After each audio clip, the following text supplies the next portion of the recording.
Maraming salamat po. Magandang gabi, Quezon City! Magandang gabi, Pilipinas!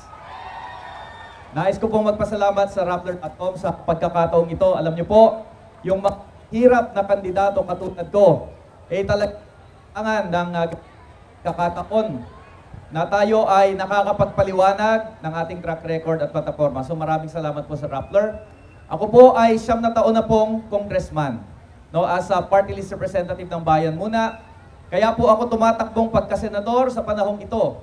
Dahil gusto ko pong dagdagan pa ang marami na nating nagawa sa Kongreso para sa pagbabago, para sa karaniwang tao. Sa Kongreso po ay merong mahigit 619 mga panukalang batas at resolusyon na natin naihain at tinagurian pong pang-apat na pinakamasipag na miyembro ng Kongreso ng 15th Congress. Doon po, meron po tayong 14 na panukalang naging ganap na batas.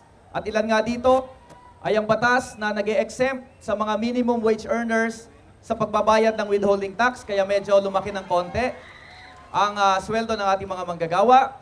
Yung ating panukalang batas na naging batas sa pagkokontrol ng upa sa mga bahay para sa mga mahihirap.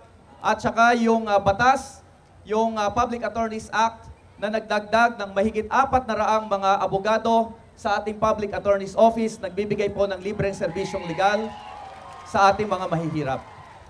Pero kulang pa ho yan. Dahil ang problema po ng karaniwang tao sa ngayon ay ang napakatinding kahirapan.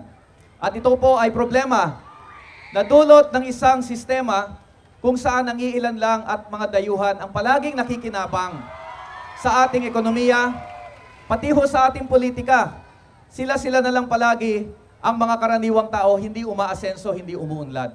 Kaya kailangan pa ho nating ipagpatuloy ang laban para sa mga reforma sa politika at ekonomiya. Kasama na ho dyan ang tunay na reforma sa lupa at pag-angat ng kabuhayan ng mga magsasaka.